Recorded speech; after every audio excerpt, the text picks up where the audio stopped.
Oh, do I have advice for you today, my friends, both short-term, long-term. How much sunscreen do you have? How much insect repellent do you have? And are you properly hydrated? Today is, in fact, confidence building for hot, humid gardening. I don't want to hear the air conditioner is the only place you can be, although I will confess, in the afternoon when the heat index reaches 100, it's pretty good to have air conditioning. Aren't we glad somebody invented that? Good morning, everyone. Today is a good day to talk about the ways that we garden. I've got a new three thing for you, one of my three Pete's. Today it's suit up, spray up, keep up. And that means you got to keep up the garden a little bit at least, or you'll be so depressed you'll have to close the curtains, and that's no fun. You also may be going on vacation, so you probably do need to get somebody to give you a little bit of help if you need some watering, or if there are plants that you just need to give to somebody else to take care of for a few days while you're away. That can also happen. But it's also true that you got to keep up with you. You got to keep up with the hydration. You've got to keep up with the things that you're doing to take care of yourself. And that goes directly to my suit up. Now, I don't care who you are. If you're out there in, shall we say, teeny tiny shorts and a little bitty crop top and a pair of sandals, the mosquitoes are going to find you. And so will the sunburn. And unfortunately, neither of those things are your friends. But at this time of the year, we really have to pay attention to the issues that arise with West Nile virus. So please, long pants, cover your feet, put on a long sleeve shirt. This is where we go to the thinnest, I should say, cotton in the world. Because, yes, sometimes they'll even try to do that, but generally you can see them as they land on your shirt and you can brush them off. You need to stay away from the bugs. Fire ants, too, of course. That's the reason for covering your feet, in my opinion. Pace yourself. Pace your tasks.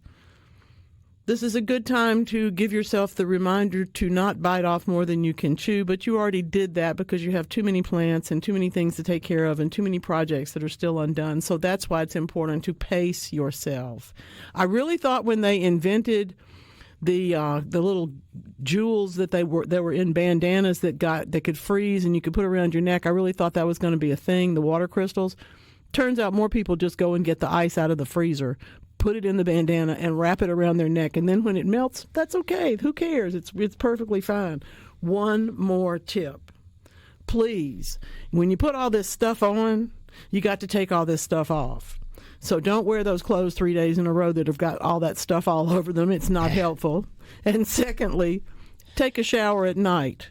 Trust me, both your sheets, your company, and as well as your own self will be happier about all of that. Now, with all that said, this is the Garden Mama Show. Good morning. Guess what? Peaches Patrick is here today. I appreciate you being here. Good morning. Good morning. Funny day we've got going on. You know what? Today is National Logistics Day. How ironic is that?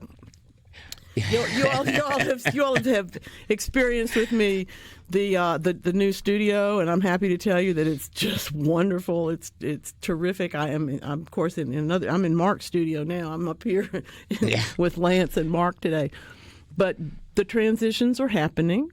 It's the next phase. It's the next step. And the more things change, the more they stay the same.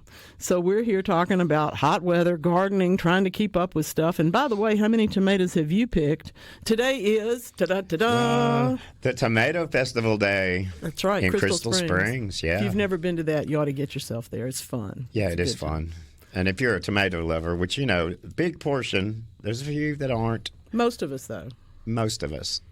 You will be in second heaven when you get there. Mm-hmm. It's something else. Well, they're a treat. I'm a big fan of oversized art pieces. Yes. And they have a tomato that's as big as a house. It's made out of fiberglass. It's just wonderful. I love that. So we'll talk more about that as the morning goes on. We do have some tomato tips for you. But large outdoor art is one of my favorite things, and I need to tell you, today is Paul Bunyan Day.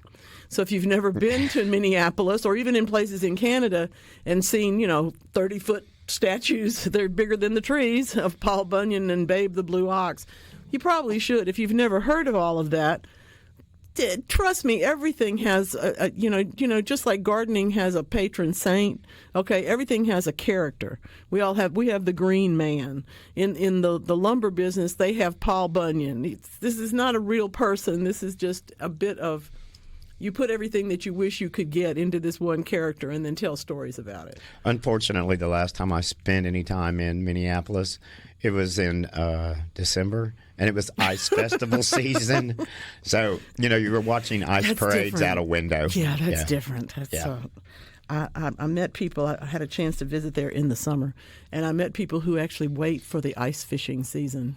Oh, yeah. And all I could think of was, when they're doing that, I'm looking for strawberries and crawfish. Maybe that's why I live in the South. Good morning, Land. I'd be watching Grumpy Old Men. Grumpy Old, that's good. That's a good one. I'll tell you what, the people of all of Minnesota, they're Minnesota.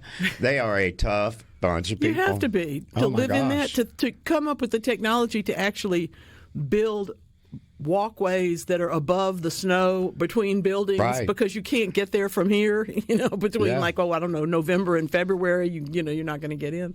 Really fascinating place. It is a fascinating place. I love it. It was fun. It's amazing what humans can do when they put their mind to it. It is. We do try to solve problems. I'll go back to the invention of air conditioning. Would we be here in this part of the world if air conditioning had not been invented? Or, and they blame, that when I remember there was this trend, and there were a lot of GIFs and memes that went around for a while when, say, an athlete in college would have gotten in trouble speeding. It would always be, well, they didn't have air conditioning.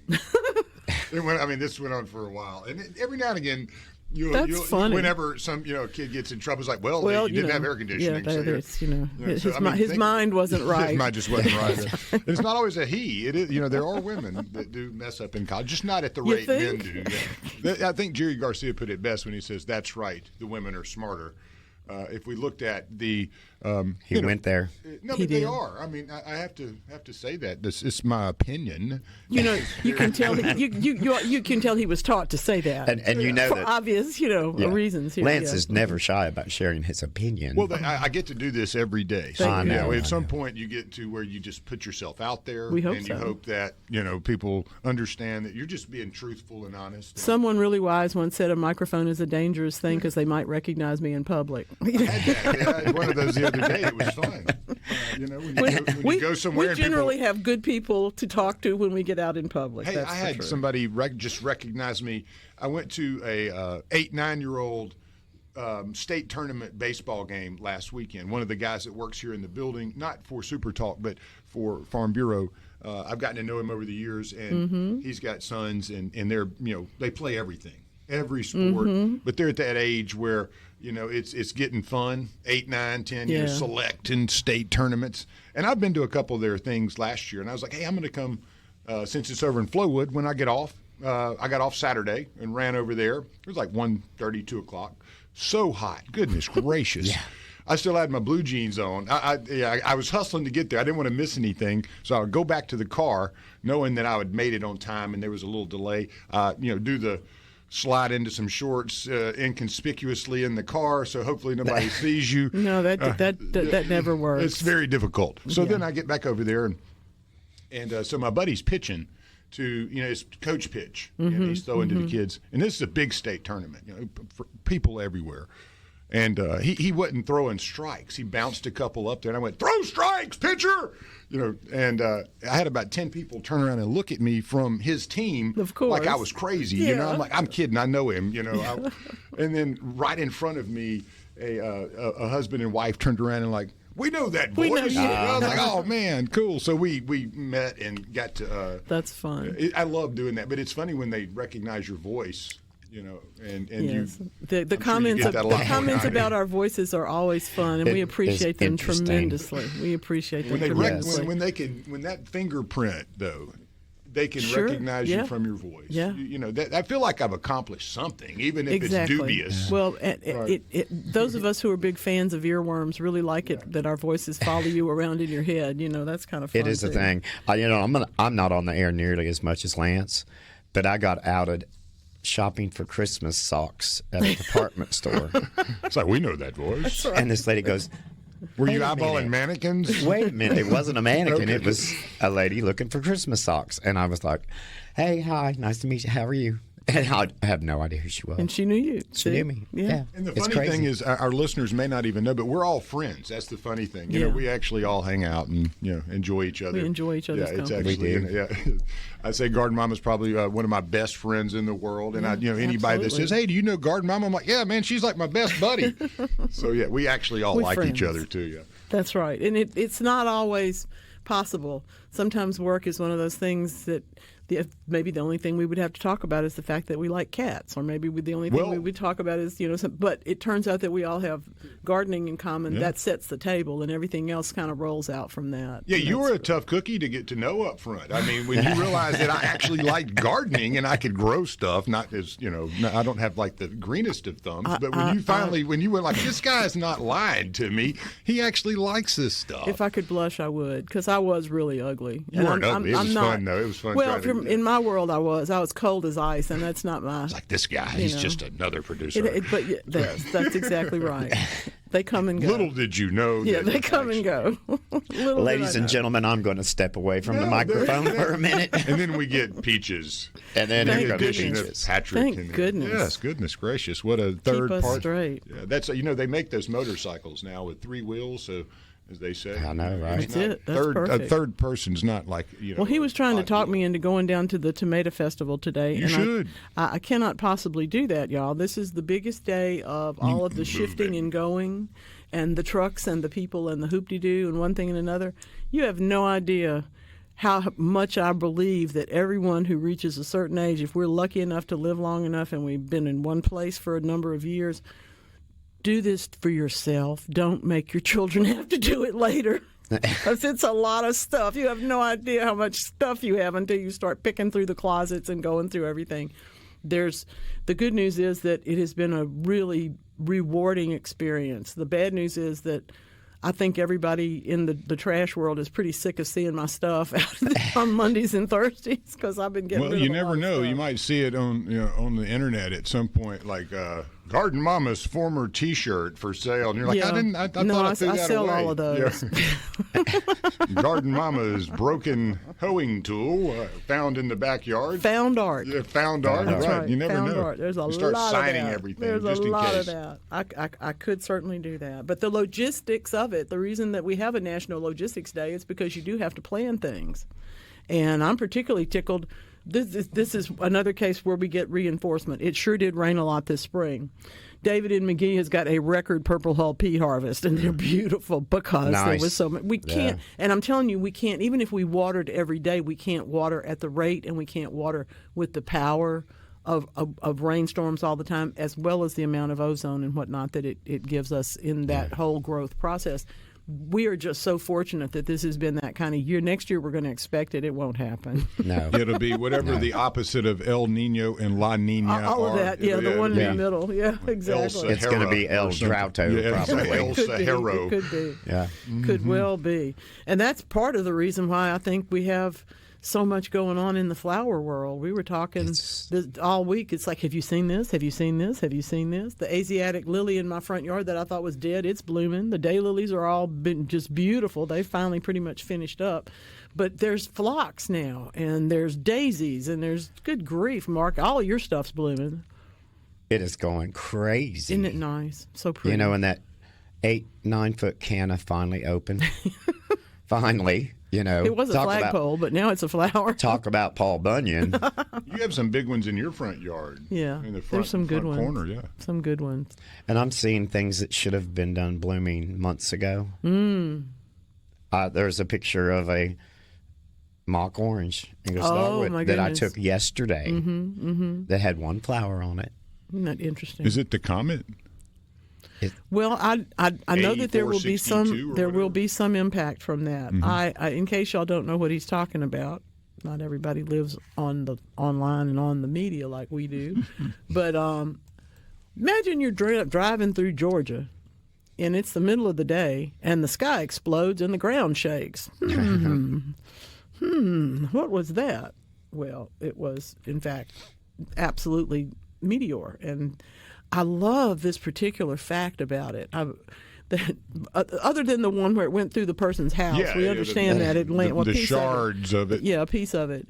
But I really just absolutely, really greatly appreciate this whole business of how big a thing this is. This was 48 miles above Oxford, Georgia, went southwest at 30,000 miles an hour, disintegrated at 27 miles above the town, unleashing energy equivalent to 20 tons of TNT. Now, fortunately, that was dispersed over several counties, Otherwise, it would have blown the house up instead of just knocking a hole in it. But my goodness, what impressive stuff. Pressure wave, of course, the bounce on the ground went all the way to South Carolina.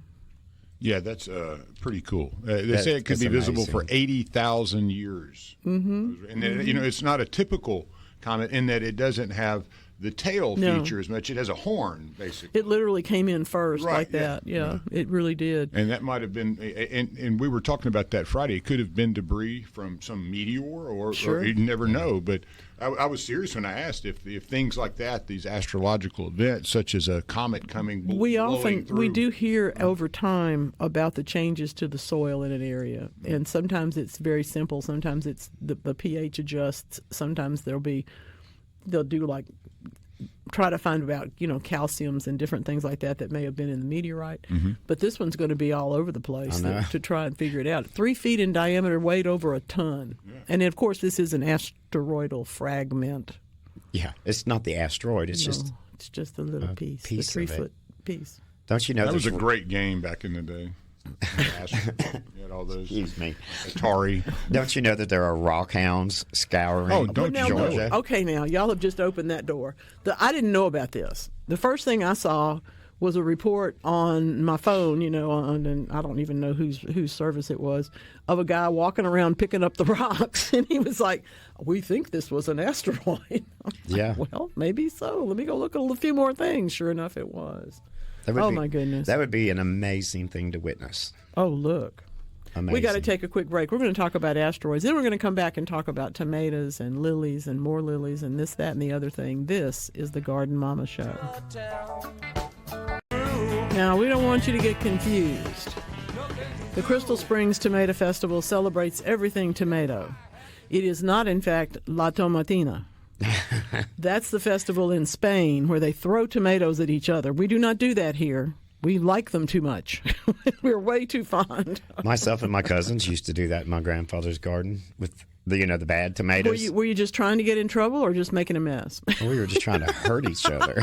I mean, have you ever been hit with an overripe tomato? I have not. I'm happy to say. I don't intend to be either, so don't get any ideas. The overripe tomatoes in my world, it went to sauce. There wasn't anything. You threw that tomato at somebody, you were going to be in big trouble at my house. Well, the tomatoes were usually tall enough and we were short enough. Nobody would know. You wouldn't know who had done that. But I kept thinking there's a festival where they throw tomatoes at each other. It's not Crystal Springs. It's in Buñol, Spain. So please don't go to Capaya County and have a tomato fight. No, don't talk about us. It'll be terrible. Yes, please. We need to be able to go to Capaya County. We like it there. So. We do. Beautiful, beautiful place. I've been.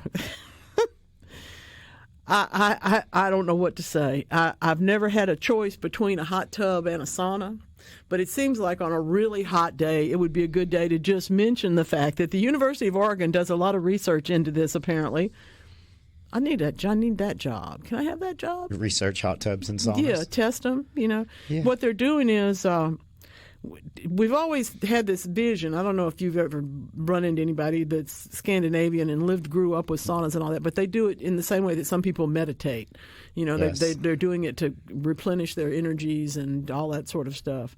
And in fact, it has great health benefits, and they have shown that. Well, it turns out hot tubs can outperform them in the sense that they soothe aching muscles, of course, and they warm you up if you need to. But hot tubs actually outperform them when it comes to reducing things like blood pressure and getting stronger heart responses and that kind of stuff. This is not to say that you shouldn't go do both, but on a hot day like today, I'm not going to do either. Neither one. The first time I ever got into a hot tub was on the West Coast, and it was, in fact, a lovely experience. And all I could think was, can we have a cold tub in Louisiana and Mississippi and Alabama? Can I do that? Can I have that? Well, then you had to go see, North Dallas 40 or one of those movies where they did all that. But I just think it's so funny that we actually study this. We study so if I'm the person they're studying, do I get to go from the sauna to the hot tub? Is it 2 different days? Is it, I don't know. I'm kind of interested. How do you study How do you study this? I want my blood pressure lowered. Maybe I need the hot tub. Call me in January. I'll volunteer. But right now. Exactly. Yeah. Who's on the phone, Lance? Well, we have Jim from So-So, and he has some tomato questions. Oh, He's wonderful. got plenty of vines and beautiful blooms, but the fruit ain't panning out right now. Yeah. Jim, what's up? Let me ask you a question, what y'all were talking about before. Mm-hmm. People recognizing your voice. Yeah. I've got a 100-foot CB antenna. I talk everywhere. Talk around the world, locally, stuff like that. And once every now and then we'll have a CB break, and I like to put a face with that voice, And I go to these CB breaks, people hear my voice, they say, "You little bootlegger, aren't you?" See? I said, "Yep, that's me. My dad was bootlegger. I'm a little bootlegger." Oh, that's fun. I like to put a face with the people I talk to. It is fun, isn't it? It's a different. It takes a different piece on it. But question, this year's garden, Mom, I've always planted tomatoes. I kept one growing on my porch for 2 years and made tomatoes. But this year, I set 3 out in a bucket, and I got 3 in the ground. I got a burn pile over here. I took all these ashes, mixed it with lime, put them in buckets with some soil and everything. And I got some beautiful vines growing here. I've got the ones in the ground, they're pretty. My bell pepper is already making bell pepper about like I don't know, big baseball. I mean, they're beautiful. And my potatoes are starting to come up, so are my cucumbers. But I can't get no size or very many tomatoes on these vines. What am I doing wrong? Go ahead, Mark. Help us out. Did you say you planted them right in potash, possibly? I got a burn pile out here. Well, I've been burning wood over the winter, and I saved them ashes. Mm-hmm. I mixed these ashes with lime. I mixed it up real good. I got some soil. I put it the ashes and the lime and fertilized all together. I set these tomatoes out here.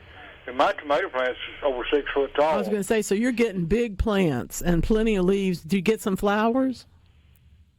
Well, I got a few blooms on it. Yeah. I got tomatoes out there, about like I said, a oversized golf ball. Mm-hmm. Yeah. I think we're out of balance. Yes. I think that there's so much potassium and plenty of nitrogen in that burn pile. And the two things together have produced really beautiful, beautiful plants. Sadly, now the nighttime temperatures are too high for the tomatoes to actually set. So your task is going to be to keep the plants going through this hottest period of summer, and then next month in July, when the nighttime temperatures get just a little bit cooler, you'll be getting more tomatoes. You'll get tomatoes that can finish and ripen up. But don't put any more fertilizer on them. No. And if they need to be watered, water deeply and then walk away, because they've obviously got more of what they need. Buckets, I've got a bunch of rocks. I got holes in it about 3 inches above the bottom. Mm-hmm. I got rocks in there, big rocks. Then I got the soil in there. Mm-hmm. And I'll water them until the water stands on the top of the soil. Right. Mm-hmm. And in a minute it'll seep on down. I don't water the plants. I water the soil around at the bottom of the plant. Right. And these things right now, they're looking good, but they're a little wilted. One of them is wilted from. They don't stay in the sunlight 24/7, garden mama. They plant. I got them set out in buckets beside a big oak tree, and it stays in the shade. Well, it's in the sun now, but later on this afternoon it's in the shade. And later on they're in the shade. But they and I got strings up there, and I got them staked out and everything. They're climbing them strings. The strings about 7 foot off the ground. When they get up so big, I just slide the string down that top string. Sure. And let them grow. Mm-hmm. I think you're just going to have to wait for that soil to turn around a little bit. I think it was too rich. What about if I put ice cubes in there? That's not going to help. That won't help. I wish it would. So, years ago, something that people don't realize. Garden Mama, since I talked to you, I enjoy your show. And It's a I'm pleasure. 75 years old now, and I've learned a lot over the last several years. This y'all Well, talk. you and I are in the same league, and we're going to keep talking about this. Thank you so much for calling. I appreciate hearing from you today. Okay, Mark, Lance, y'all have a great day. Thank Bye. you. So, what a lot of people don't realize is a tomato is a vine. Most of them. Yeah, most of them. The ones that have not been genetically, you know. And it's just way too happy.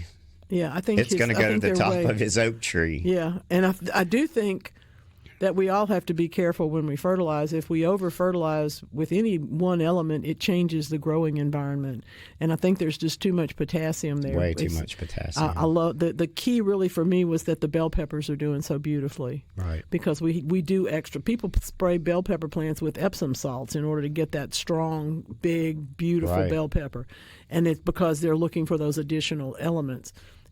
There was plenty in that burn pile, obviously, plenty of potassium, probably calcium too, for that matter. Oh yeah. And they've done their job, but now we got to let them back off a little bit. Yeah. So I think he'll probably have magnificent tomatoes in late July. Very likely. I love hearing. If he can keep tying them up that long. I love hearing people talk about their CBs and all the amateur radio hams and all those folks. They really do talk to folks all over the world. Yeah, my next door neighbor across the street, his dad was a GE engineer, and they had lived in Wilmington. I guess it was not the Delaware one, but was it Virginia? Is in there the beach? I think there is. But they had moved there, and he had a huge one. He had the crank on it. Boy, that thing would go up into the atmosphere, and he would talk and talk and talk on it. I never understood it back then, but it was, as you got older, kind of understand. You can talk to somebody in China. Sure. It was amazing technology. It was simple. We just needed a Well, huge and tower and really some tuning. It really does tell us the spark, for all of the kind of interpersonal communication that we're able to do today. We've always wanted to do this as humans, and we've worked on it in many, many ways. CB certainly is a big one. My dad was very fond of that. So that was how I learned My about it. grandfather always had the CB in the car. We had CBs in all I the don't remember vehicles. being on. I don't remember being on often, but when you turn it on, it was just funny. Listening to the chatter, it really was. Well, and you had to give yourself a name, otherwise they would give you one that was not so complimentary. Exactly. I'm going to call myself this. Exactly. Put that on top. Definitely. Y'all, we're behind. I had no idea about this. We are so behind. First of all, I did not know that there were southern resident killer whales, but it is a particular kind of killer whale, which are the southern sort, and they do live in one place most of the time. But now that we have drone video of everything, which I just love, I've always wanted to fly, but I don't actually want to jump up in the sky. I just want to see, like that. Did you know? You probably didn't, because I didn't. Killer whales are now making, creating, crafting tools out of kelp. That's right. And you know what they do? They comb each other. How crazy is that? The video is astounding. What they have been talking about is that they've never seen this in marine animals. Obviously, we see it, on land all the time. But the more we look at that culture, the more we try to explore how killer whales relate to one another, the more things we learn. I didn't know you could make combs out of kelp, for example, but okay, great. It's just interesting stuff. I guess I'm going to have to talk to my toad population about their hygiene. You have to ask them what they're up to. That's right. How are they keeping up with things? I think that would be very, very important. Paula from Dentville says good morning to everybody. Good morning to you. Good morning, I bet Paula. she's working today. Probably. Now we've done it. Uh-oh. Jason's in Crystal Springs this morning. Yes. And he's going to check his tomato patch for some bad tomatoes to throw. Y'all don't do that. Do not end up in the Copiah County jail, No, please. we can't bail you out. We don't have any money. So we know somebody's listening in Crystal Springs. That's right. What a fun event, though. That's a great. Yeah, it that's a is. great time. Y'all are so. And they fun. pull out all the stops. There's a tomato queen. There's Sure. a run. There's all of that. you name it. You name it. All of that. Yeah, the fireball was really something. I tell you what, I love when they go talk to people, and everybody says almost the same thing, but they say it so differently. because everybody has a different reaction. Wow, it was loud, Yeah. You know, that was so bright. I never saw anything like that. I mean, and all of those things are true. It's very cool. So while we're still fresh on tomatoes. Tomatoes, yes. Lance, did you get the text about vivipary? Vivipary? Vivipary. I think. We've been battling this. But vivipary is when the seed inside of a tomato germinates, and you basically, if you were to cut the tomato open, there's a baby plant Has a in there. little seedling in there. There's a sprout in it. And it is the most bizarre. I'll never forget the first time I saw it. It was a tomato sitting in this gentleman's window, and I was over there for like a Christmas party. And I said, "Did you see your tomato?" And it was like almost about to bust out of the skin.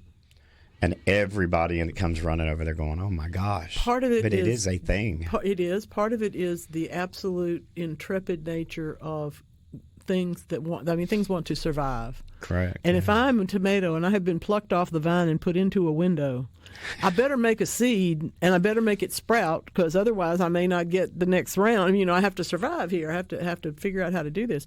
And it is one of those things that there are nutrient combinations that will make it worse. There's time frames. Some varieties are more susceptible to it. But it doesn't bitter the tomato, and it doesn't really do anything except surprise you. And it's definitely a surprise. You know, and it's a big surprise. And obviously this particular gentleman had no plans to eat this tomato. Now, you can plant it. Actually, I took it home with me. He's Yeah. like, "You can have it if you want," Yeah. because I was just like, "This is crazy." And that was To learn years about ago. vivipary. I actually think that was pre-horticulture days when I. It was just interesting. Yeah, It was just yeah. something. Well, but you can plant them, and yes, they will sprout lots and lots of little seedlings a lot of the time. It's not particularly efficient when it comes. Then you have to learn about pricking and spotting, which is where you take this little clump of seedlings that are too close together that you have managed to create, and you very carefully, sometimes with tweezers, take them apart and make individual plants or individual clumps out of them. It's really very calming unless it makes you crazy. Yeah. It had been both of those things. When they were trying to make horticulture machines, that was one of the ones they were trying to invent, was one that could prick and spot. You know, there's still people for that. There's still people for that. That's like me and shucking corn. You're not gonna going to happen. do it. You're not No. going to do it. I'll shell those peas, though. I'll shell those peas. purple hull peas. That was wonderful. By the way, I picked onions this week. Anybody want some onions? I need to give them to y'all. We'll be right back. I think I'm now 2 degrees of separation away from Ringo Starr. I had dinner the other night with a dear friend of mine who was in town to stay with her grandchildren so that her kids could go to see Ringo in Alabama. There you go. I said, that's as close as I'm ever going to get. I better enjoy it. So you did go to that dinner after all. I did after all. I think I remember telling you should. Yes, I did. You did. I went home and gathered myself up and went out. It was quite something. We had fun. She's a dear friend. Now, besides all of that, Will has a great question, and we are poring over this. We believe this is stickerweed. Burrweed is another name for it, and I'm going to attempt to send you an article about it from my friend Heather Kirk Ballard. It is a mess. It is. The one that you step on in the summer that crunches right under your feet and pokes into your feet and it hurts, that's stickerweed. But it really does come up in the fall. Yeah. And that's why they talk about putting out pre-emerge things in late summer to prevent these kind of things from coming up. Or, you're not going to like this, not tilling your food plot, because that's another thing that stirs this particular one up is when the ground is disturbed. So I think you got stickerweed. I'm so sorry. There's not a good answer. There's plenty of things that will take it down, but the seeds are still in the ground. They're there. Oh, yeah. From last year, next year, 20 years ago. Yes, and just in case you'd like to know, while we were doing research, the photograph you took is almost identical to all the ones we saw. Yeah. You might want to hang on to that one. You might. It's a good one. It's a very good one. It was perfect. Before we get into the text line, we have Miss Mabel on the line. Okay. She needs to talk to the garden mama. Okie dokie. Hey, Mabel, what's going on today? Okay.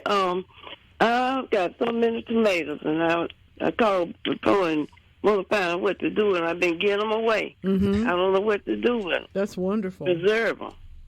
Well, you can dry them, but the weather's too wet. You know, people lay them out and just let them dry in the sunshine, but you can't do that right now because we've had so much rain.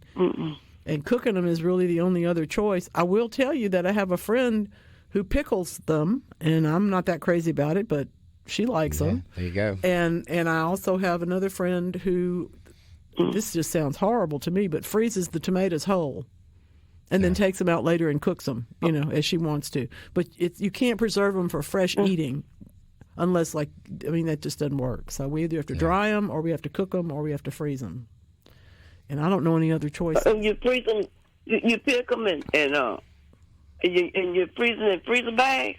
Yes, ma'am. That's what I've never done that, but my friend has done it, and then she turns around and makes tomato soup in November, and I know that's delicious. I've had that. I have actually done Have you done that? Oh, cool. Good. And what I do is I would boil water and blanch the skin off of them, you know, take the skin off of them, and then core them, cut them up. So you're basically just taking out just the tomato. Yeah, just the tomato, not the. You take the skin and the core, cut them up, and then they basically you might mash them a little bit, so it kind of becomes like a tomato, like stewed tomatoes almost. But you don't have to cook them in order to freeze them. You don't have to cook them. Okay. You just get the skin off of them. I like that. Yeah, or you can make salsa. You could, you certainly could make salsa. there's I got to another tell you, option. Mabel, though, that's a really good way to make people like you. It is. To give them tomatoes. It is. Yeah. You But can what just is salsa? shower your friends with tomatoes. Exactly. I love that. And it's cha-cha with, you know, the okra and the corn and tomatoes. Do you use fresh tomatoes and do that, or how you do that? Yeah, I think so. Sure. I'll tell you what. Would you have to peel the skin off of? A lot of people do. Yes. I don't think you have to, but a lot of people do. Yeah. Well, I want to know What a wonderful problem to have. I know. What a great problem to have. I love it. I love it. I'm so glad you're such a success. All right, then. Thank you, Mabel. It's wonderful to hear from you. That just makes me so happy. We just saw both ends of the spectrum. Exactly. I have no tomatoes. And I have all of them. I have all I think the we know. tomatoes. Yeah, we know why Jim's tomatoes and so aren't doing great. They're not. 'cause They're only Mabel's so-so. got them all. The right. universe is balancing things out. This is a real good question, and thank you for loving the show. We appreciate that always. This is a good question. I love this. What's the best way to fertilize young corn 3 to 4 inches in height? Don't know the pH of the soil, but it appears to be sandy loam and has never been cultivated before. Here's the deal. If corn is only 3 or 4 inches tall, you can feed it anything. Yeah. And it will use it and grow. Now, when it gets to be knee-high, you have to feed it again. If this is standard tall corn, you feed it again at knee-high and you feed it again at hip-high, and that time you only use nitrogen. But when they're little, you can feed them with any complete balanced fertilizer, and they'll be thrilled. And you can step back and watch them grow. So I encourage you to do that. Use a complete fertilizer, a balanced fertilizer.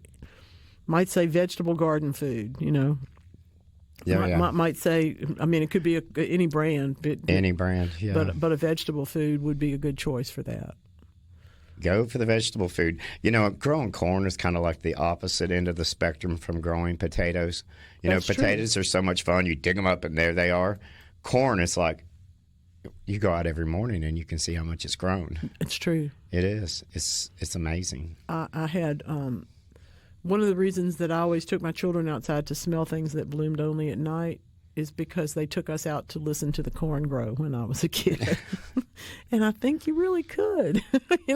If there's a certain rustle to that, it, which they have used in many a horror flick. Sure. Yeah. Horror movies, corn is the scariest place in the world. But it didn't scare me at all. No. Isn't that terrible? Any recommended pre-emergence for that food plot? I'm going to say preen.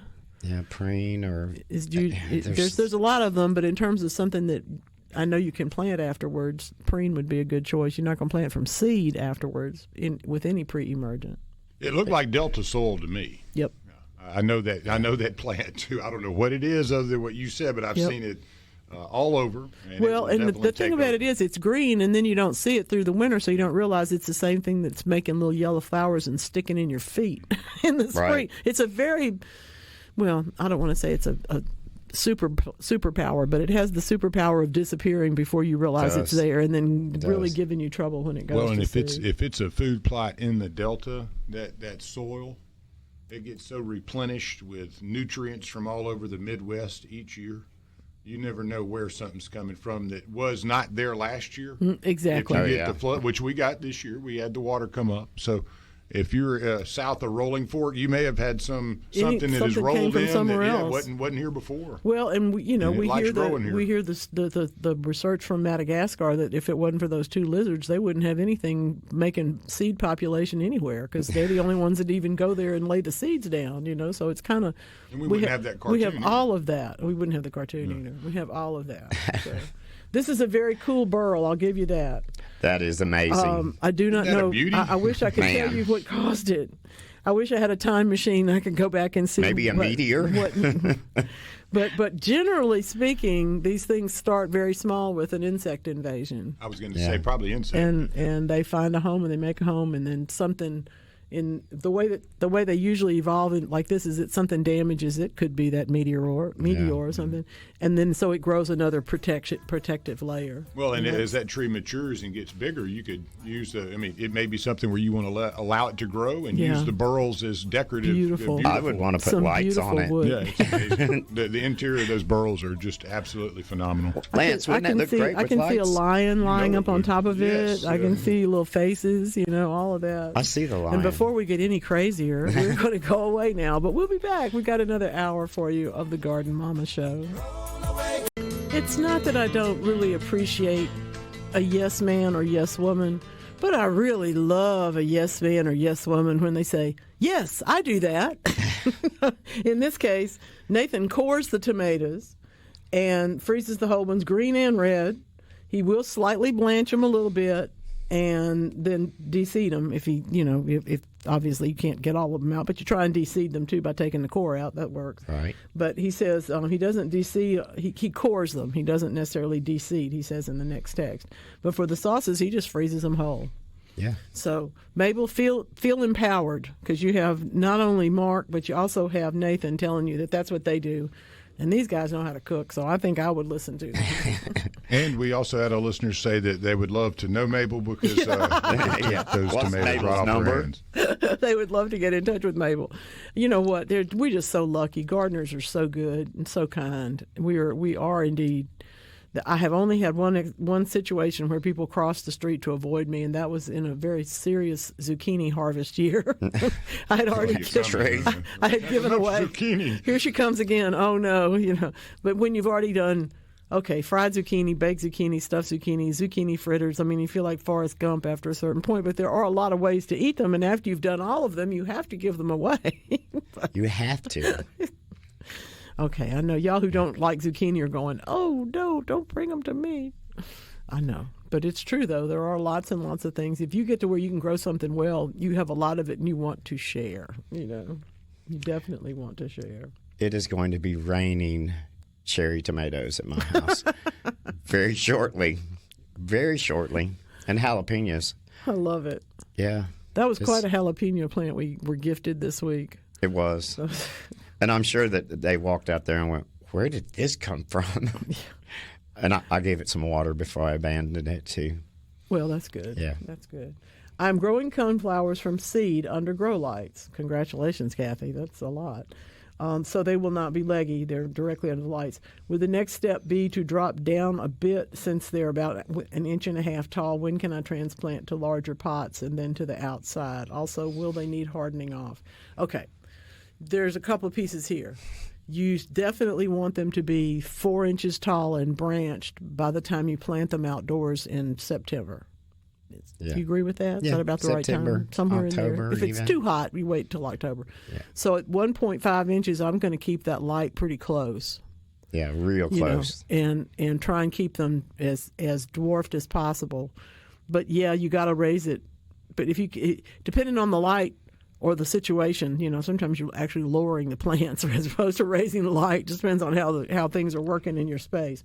But you would do a little bit You would increase them increase the distance from the light to the plants a little bit because you want to encourage the plants to grow and not be burned on their leaves from too much light. The other question is, how long are you leaving the light on? Right. So if you're at an inch and a half tall and you're more than 12 hours a day, that's too much light. You need to have like 10 hours. And this never gets mentioned, but having been in the production world, turn your plants. Don't leave them setting the same way. Exactly. Turn the flat around. Turn the flat around, or turn the pots. Because even though you think the light's exactly the same on all of them, it's not. It's not. It's not. So somebody's in the shadows. Yeah. So spin them. That's such a good idea. Yeah. And I would move them up when they're maybe 3 inches tall. Back in the day when you got Sunday duty at the wholesale nursery, you would have to go in this dark, hot room and spin 30,000 tomato seedlings around so they don't all. So they're not all leaning one direction. Yeah. Yeah, exactly. And that they get the same just amount on tons both of fun. sides of the thing. Well, it's one of those things there should be overtime pay for, but there's not. It's horticulture. We work in horticulture. We know about these things. Yeah, it does not happen. So that would be my suggestion. I would wait until they're an inch and a half tall now. I'd get them to 3 inches, and then, unless they're real crowded, and then I would move them into slightly larger pots, maybe even a 4-inch. Yes. If you have it, so that then you're transplanting something with a really good root ball come this fall. And congratulations, you are a determined gardener. Yes, and they're not that easy to sprout. They are not. I've seen some failures. I've not had one, but I've seen some failures. Guess what I looked up on this week? What did you get? Acacia alata. Oh my goodness, how fun! Yeah. Do y'all know cassias? Y'all know the candelabra trees and senna and all those other plants in that group? That's really cool. I might have just walked into a local garden center right as they were putting them on the table. Said thank you. I knocked 4 people out of the way and got mine and left. Not really, folks. I wouldn't do that. He did think about it. Oh, yeah. He did. There are some times when I have been that way over an adiantum flowering cactus that has the fat base on Right. it. I have walked into a garden center and seen the one blooming in a shade of pink that I had never seen before, and I would have stepped on somebody. Yeah. But unfortunately, the person on the other side of the table took it as I was walking up to the table. Broke my heart. And I'm trying to remember what was the other thing I snatched up. Because, it's that time of year where some of this stuff. There are things that are just now ready to be brought into the garden centers, and you can get a good surprise like acacia. You wouldn't have seen that before. No. I mean, I literally saw it from across 5 or 6 tables. Most people wouldn't know what it was. They think it's a mimosa tree or, a weed. Yeah, well, it looks like that. Yeah. It has But a little bit of that. Look, folks, if you treat it right, it's going to be 10 or 12 feet tall with Lots of flowers really the pretty size of a flowers. Coke can. Yeah, really pretty. Yeah, Pretty flowers. I'm excited. By like August. I mean, it won't take that terribly long. Oh, no. They're nice. Those are nice. I love plants. August. It's my favorite month. It's what Like his- about right in the middle his of birthday. it. Yeah, That's what almost. he's referring to. Would it be improper for me to turn around and give him a look? August people are the best. That's funny. August is a good month, usually. Oh my goodness. The weather starts turning back. It does. The heat at the beginning, and then it starts getting fally. Although, this morning in central Mississippi, it was 74 degrees and nice. felt like heaven outside. I sat out in it I woke up about 4 o'clock, like I normally do, and sat out and let the dogs play. And my rascal and bird dog, he's like, oh. I'm like, man, it's too early for all that. Just in case the neighbors weren't awake yet. Oh, they know. I mean, he's like, he has to talk to you early in the morning, and it was awesome. I mean, it really was just perfect weather. The tree is 95 years old. That's amazing. That's really beautiful. Just gorgeous. So how about that photo of that 10-pound schnauzer on artificial turf with a leaf blower by I mean, her? that's just Is that funny. perfect? That's an ad, I saw that's it and an I'm like, ad. I got to have a picture of this. That's so funny. Artificial turf is its own thing, and I try not to think about it. But it does make a really great blanket to put that kind of scene on. It's kind of fun. Yeah, a rug. That's all it is. I need a grass rug for my backyard. I know About I know 30 you foot do. by I 65 know you feet. do. So if anybody knows a place to get Roll them. you out something. Find somebody that's putting out a field and has a little left over at the end. Yeah. Bring it to I don't land. even mind having like lines on it if it's got like 10 No, that'd yard be markers. fine. Yeah, Yeah, that'd be hash fine. marks. I'll take all of it. Yeah. Nathan has inspired me. He's in Smith County. Is that what that is? Yeah. He's growing zucchini. He likes it to add Parmesan cheese. Hold on to your hat. If this guy hadn't been married, a friend of mine's husband cooked these dishes, I would have been flirting with him so hard. He scooped out the zucchini, Yes. mixed it with the Parmesan cheese, And put it back in, and then baked it. Oh, my goodness. Yes. Holy moly, Yes. that was good. So I'm with Nathan. So what's Nathan's address? That's right. We need to get, what I want to know. From Mabel and Nathan, we can have dinner I used today. to kick around down there in Smith County with my grandfather. We Yeah, had a you sure watermelon did, farm yeah, down there. yeah. And, King Sullivan ended up. He was the one that farmed it for many years. His family and grandfather. He Somebody gave it to brought him. me a little piece of tomato this Yeah, week. that was the life. That was nice. The life. Yeah, Granddaddy would be like, "Hey, we got some of those Smith County tomatoes. Watermelons back there," and we just pull off on the side of the road. That's right. He'd Excuse crack me. it open. And, let's roll. Now, when y'all drive along and you see the people selling watermelons, and you see them, they have a tent over their table, and they're out there seriously doing this. Look for the yellow meat ones. I know that a lot of Oh, my people think gosh. that's a horrible idea, but that's my very favorite. My birthday's coming up. That's my very favorite birthday thing anyway. But this is the time of year when they are really good. They're not good after July 4th, I don't think. That's a serious judgment on my part. But I believe that the varieties we grow here are early producers, and that's why they're picking them now. And that if I'm correct, there will be a yellow watermelon in my future very soon here. So Very soon. very soon. Very soon. 11 o'clock. No, that's not quite right. I think Mark told me the other day you had an heirloom tomato from somewhere. He thought you might have had one. Yes. I'm so looking forward to Yes. one. I hadn't been able to find them yet, but that's why you hunt. I could take you and show you, but we're on the air and they're not. So we can't go right now. And I have a comment. It always ends up, food. And, the studio right now, we're kind of in a food desert, people, so we might need to avoid talking about zucchini. Oh, no, My stomach is growling. We're searching for a breakfast sponsor. We would love someone to actually pay to be here with us. Betty's Biscuits or something. Give me a croissant with some zucchini and Parmesan or something. Yeah, See, I know the we can people do we need to be all. marketing We can do to. all of Yeah. that. We can do all that. Let's see. Andy and Brandon planted knockout roses early this season. They're doing great. Good. Should I prune them as they grow because one section will shoot up and they just don't look symmetrical? That's true. They have that ability and that quality. They will do that. I like to prune them just to deadhead the flowers because if you prune too hard, they will send out more growth. If you got one section that's going 2 feet taller than the other side, I'm gonna cut that off too. Yeah. They're one that can take pruning. You just have to prune it when you're pruning while they're in flower. You have to realize they're going to immediately grow some more, and so you may have to prune again. I actually did some of that yesterday while Jackson, Mississippi was kayaking in the streets. Yes, we were. I'm in Rankin County watering and pruning roses. I had the sprinkler running on a bed, because I can't possibly do it all by hand. No. And it starts raining, and I look over and I see sun, and I didn't even turn it off. I just let it run. Keep going, because you weren't going to get any rain yesterday. And they were going to talk about me anyway, He's watering in the rain. Oh, dear. That cloud that was back off after I left you, and I was driving down Lakeland headed northeast, obviously. Yes. And looking back, I was like, is that for real? Yeah. It was a black. good one. It was a and good I was one. sitting there in sunshine and beauty, and I just kept kind of looking back over the left going, man. It took all afternoon. There was a little thunder here, a little thunder there, and then the next thing was, people calling from Vicksburg. Well, it's raining over here. What are y'all doing? And then it quit there because this was actually going east to west. East to west. Isn't that funny? It was weird. And last night, I remember sitting there hearing, I thought we were getting bombed. And it just kept going. I don't know if anybody else heard it, but it was like boom, boom, boom, boom, boom, boom, boom. And it went on for 5 or 6 minutes straight, pretty repetitively. And finally stopped. Even Hawk was looking up, and this was at night. And you're like, man, what is it? You couldn't see any flashing lights or any lightning, but just that kind of grumbling of the atmosphere. It was interesting. And others may have heard that, but I was sitting there going, wow, this is just sound like boom, boom, boom, boom, the boom, things that we tell children, you want them to not be afraid when something like that happens. And I can remember the day that my grandfather told me that was the Angels Bowling League.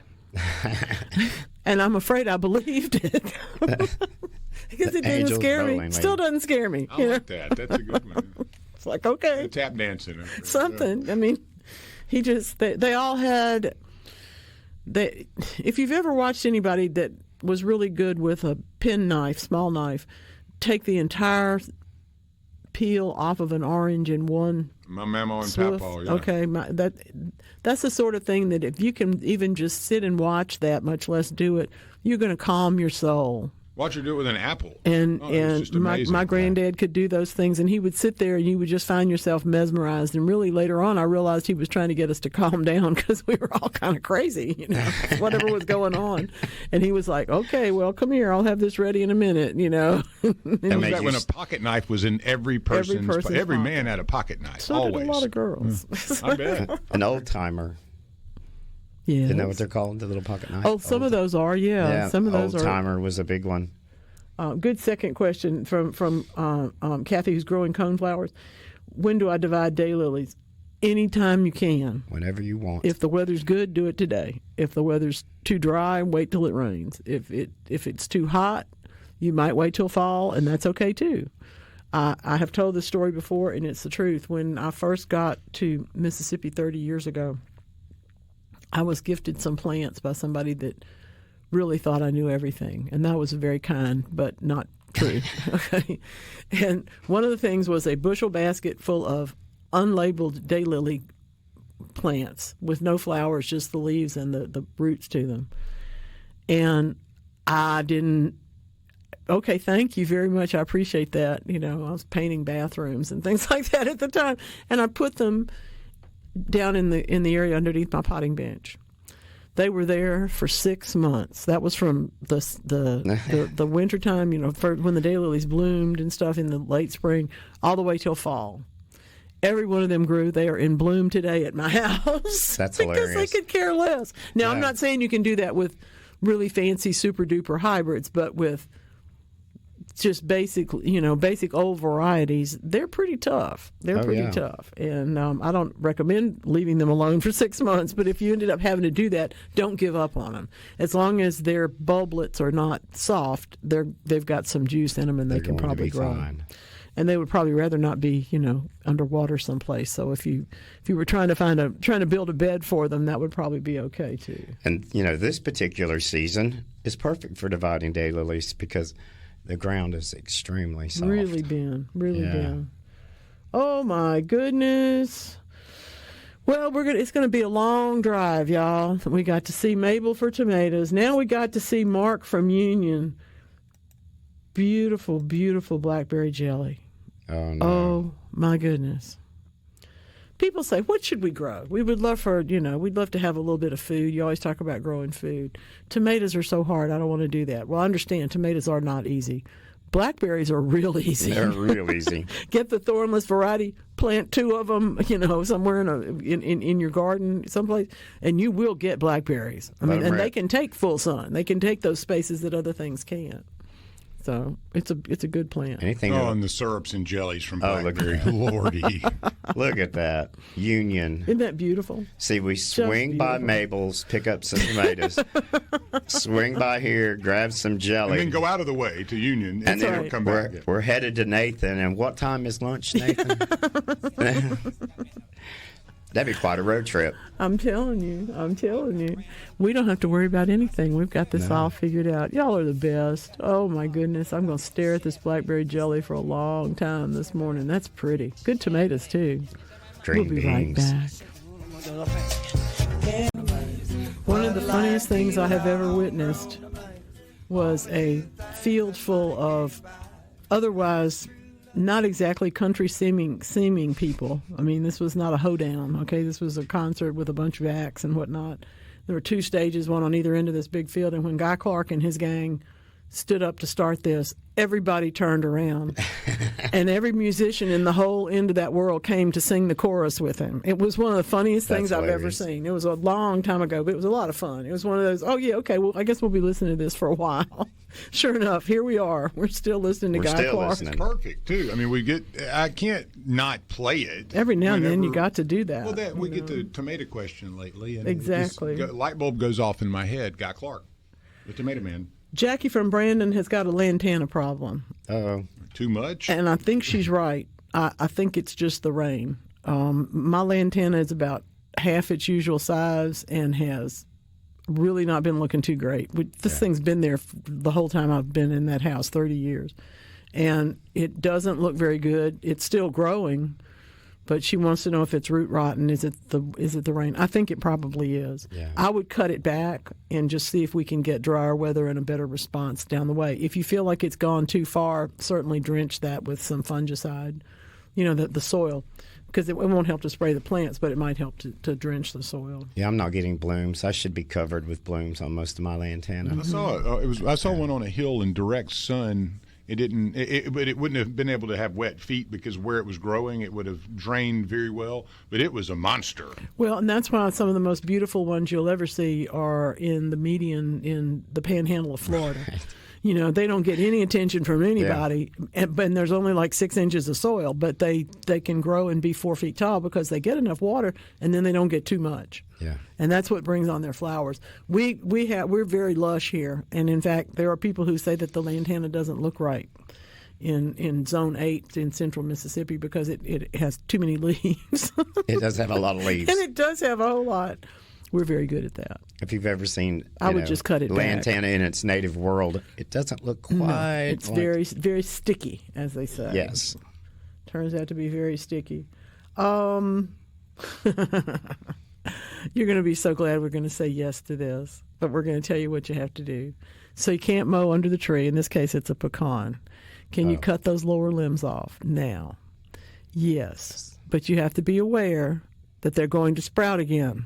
And if you can wait until winter, it'll be easier on you, but not any easier on the tree. Sounds like somebody's trying to do some barbecuing, maybe. And if they are, those pecan limbs. they would enjoy those pecan limbs tremendously. Okay. And if they're the lower limbs and you don't want them to grow back, this is not a great time to cut them back. But when you cut them back, just be aware that you'll be able to mow more easily. But each time you do, you probably have to bring your clippers and trim off a couple of little sprouts that are trying to start. So you can suppress it.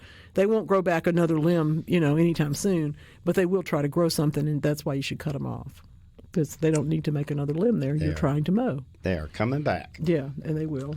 Gosh, I love how pecan trees look, though. They're so pretty. Yeah. Pecans and hickories. Oh, my goodness. Andrea and Madison, good morning, darling. Oh, wow. What a beautiful butterfly this morning. How lovely. Looks like that's in the coreopsis, and of course she has coneflowers too. It's a beautiful perennial bed. Lovely, lovely, Nice. And I told Mark that he made us all crazy with his harvest, and he said, "You're welcome."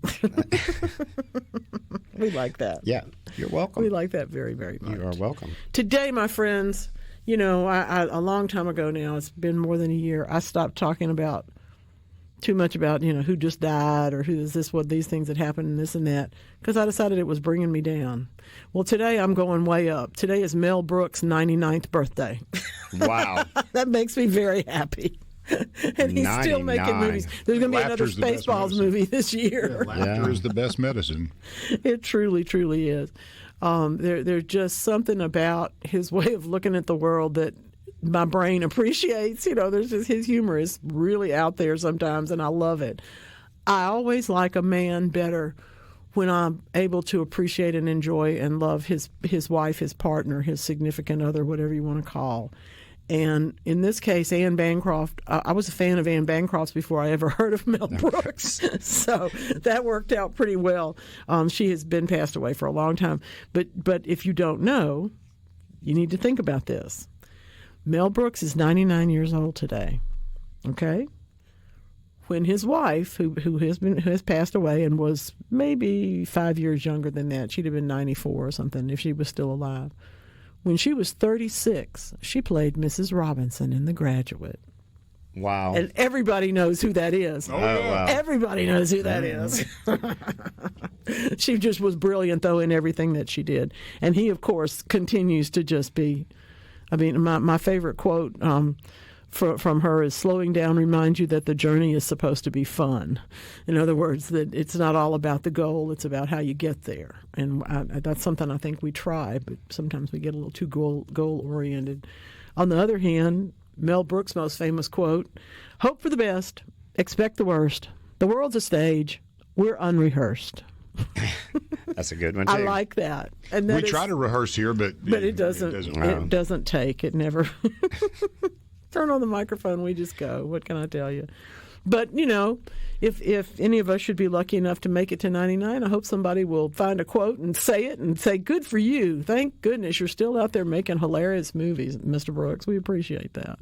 Yeah. At 60, Mark Peaches Patrick said, don't cut off more than you can live without. See, there you go. That's what he said. Because you cannot unprune. You can prune more, but you can't unprune. There's no question about that. No question about that. Well, I'm going to share something with y'all that's fairly personal. I've had cats since I was a child. My entire life has been obsessed with cats. And I had one cat that was a precious, adorable, darling little kitten who absolutely cannot get along with the other cat at my house. Couldn't get along with anything. Sweet as she could be, as long as there was nobody around. She did not... She's an orange cat. She's a ginger cat. She needed to go to where the ginger cats are. And so that's why she now lives at Lance's house. And she's very happy. And I have to be happy for her. I can't just miss her. I have to be happy for her. Here's the thing. If you aren't willing to make adjustments in the way things are in your life, you're going to get stuck. They talk about people who drink too much as having really hard pathways, but by the time they do autopsies and that sort of stuff, that's very rigid thought patterns. And those are the people, generally speaking, who can't adapt, who would keep that cat and be mad at it for the rest of their life. Well, I wasn't going to do that. Luckily, I knew somebody that had some ginger cats and didn't have a little tiny female girl in that world. So y'all get them. Y'all get to have them. My orangies. The orangies. Yeah, it's a whole bunch of them. Now... They were having a big time this morning. The Brewer University, Bochum, and by the way, it takes more than one organization to study cats. In this case, it's the University of Barrialdo del Moro, which is in Italy, Ruhr University, Germany, medical school in Hamburg, partners in Canada, Switzerland, and Turkey, all got together to study why cats prefer sleeping on their left side. And if you look at them, that's what they're doing. Is that a thing? That's a thing. Oh, great. They say you're supposed to sleep on your left side. Well, and they do. It helps your digestion a lot. Well, in their case, this particular sleep position activates the brain's right hemisphere when they wake up, which is better for detecting danger. And if anything is a threat, they're better waked up to deal with it. Well, they're always on edge anyway. Pretty much. Yeah, I mean, I love that about a cat. They're so in tune with whatever energy is going on around them. People that don't like cats, I don't understand them. I watched a documentary the other day. It was very fascinating about cats and saying that you didn't choose your cat. Your cat chose you, whether you believe that or not. That's true. Before you went to the pound and picked that cat out, it had already chosen you. Quantum basic. There's a connect. Cats exist beyond the dimensions, and I mean, really, when you look at them, and they are our overlords. When you see the things, if I could see the things they saw out of their eyes, the way they see it, I love them, and I love watching them interact with other things too, like dogs and people. They're just they have a unique personality. Laser pointers. Yeah, you can take a 15-year-old cat, a 20-year-old cat that never plays. They will still get up. Yeah, they will still play. Juiced up. They will still play. That's true. Isn't that funny though? I know they always look like they look the same, but I hadn't thought about it being left side. Excuse me. And indeed, it's the left side. That's what we always hear about the danger waking up. If people sleep on their left side, it is supposed to be better for your things like digestion, but it's also apparently better for waking up. So there you have it. Well, and I love Sunshine. He goes out and chews on what I got from Doris Berry. All of those, when I got them, they were just little bitty aloe plants that they were just kind of giving away. And they've grown and look beautiful. He goes over and chews the tips. It's good for him. He loves it. Good for him. Absolutely loves it. So cats are funny. Isn't that funny? Corinne is in Jackson this morning, And the large leaf lamb's ears are wilting and rotting and turning to mush from all the rain. I guess there's no way to save it, and that the roots probably won't save it either. The roots probably will, but if you're concerned about it, take something like, if you have a 3-prong cultivator, and just push around them a little bit to loosen them up, maybe even lift a couple of the worst ones out. Wouldn't you say, Mark? Yes. I mean, they are going to melt. Kind of give them a little air. But if we can give them a little bit of air and even take out a little bit of the troubled part and put them somewhere else, they'll probably recover even if the ones in the ground don't. Yeah, because with all this rain, what basically happens is the leaves are laying on top of the leaves and they're wet, and the one at the bottom is not going to win. No, that's true. So you and it's might already as well. half rotted, so then it's going to rot the one above it. Right, and it's just but it a may not be cycle. root rot. It really may not be, because they're pretty tough plants. They are, but they love abuse, and our weather's been really good to them. Yeah, that's true. Mine are one patch of mine has gotten smaller leaves, and the other patch of this particular lamb's ear is going into bloom now for no apparent reason. But it's on the edge of a bed, so it doesn't stay as wet as the other one does. I'm starting to believe where I have mine is too good, and I'm going to have to move it. Well, because it's not thriving like it's it too was. wet. Yeah. It's too easy. And a little bit of a fungicide drench won't hurt after you clean that area of the bed up, even if you don't dig any of it up. Once you pull all the dead leaves out, go ahead and drench that space with some fungicide just to ameliorate. I love that word. The conditions. Yeah, make them a little bit less fungi dependent in there. I like that. That's pretty. But I do love lamb's ears. I think it's gorgeous. There's those kitties. My goodness, we have lots of kitties today. Lots of kitties. Yes. Yeah, Not that we don't love dogs. We do. Well, I love them all. But I will tell you that the orange cat's nemesis, my other cat, attached herself to me yesterday afternoon. You would have thought that I was her best friend. Yeah, all of a sudden she's like, "Thank you." Yeah, you got rid of that other cat. That cat that kept eyeballing me. Well, that cat that kept chasing me around and biting me, jumping on me. That's funny. There's chemistry, They just didn't have it, or they had an inappropriate sort, I guess is how we would call that. So I have this great little July garden calendar, and I please. love this one because I used to get this question a lot when I was in the retail world. Folks, if you're growing pumpkins for Halloween, you need to plant them now. Don't think about that in September. No. Do it now. You need to plant them now and give them plenty of room. Yeah. But this is the time to plant pumpkins. People You don't can think about. amaze your neighbors. Yeah. Because they won't believe you can do this, but you can do this. If you've got a half acre or so between you and your neighbor, No, go you don't even throw need out that. a patch. If you just have a space that doesn't have anything in it, nothing in it, and you can put a bucket reservoir where you plant these things. We usually think of planting them on a hill, but I've seen them planted in flower beds and allowed to go out into the lawn, just to let the vines have room to sprawl, sometimes in the driveway. But, everybody around the 1st of August, they realized that, October's coming. That's right. And they run into the garden center and buy pumpkin seeds, and it's like, everybody smiles. You're late. Yeah. Unless you can now, if you're growing the little T90 ones that are really just intended for decorating with, you'll almost get them by October from an August planting, but even they need to be planted in July because your harvest won't be as good. They need time. Mm-hmm. How do you get all those pretty colored ones? Start now. Get the seed and go now. You can go blue ones. You can grow all of them. Yeah, there's all kind of colors. But you have to do it. This is one of those things that from the time it sprouts, it's going to take about 8 or 9 days, 10 maybe, to sprout. It's not well transplanted, so you want to plant it where you're going to grow it is the best choice. You can transplant them, but it takes another week off of your harvest time. Right. Yes, people do study this. And then you got that. So you have that 10 days for them to sprout. Then it takes more than 100 days for the pumpkins to make. Well, guess what? It's football season. When you do the math. So, when you do the math. We're going to two-step out of here, but we will be back in just a moment. We love it when he sings. That's so much fun.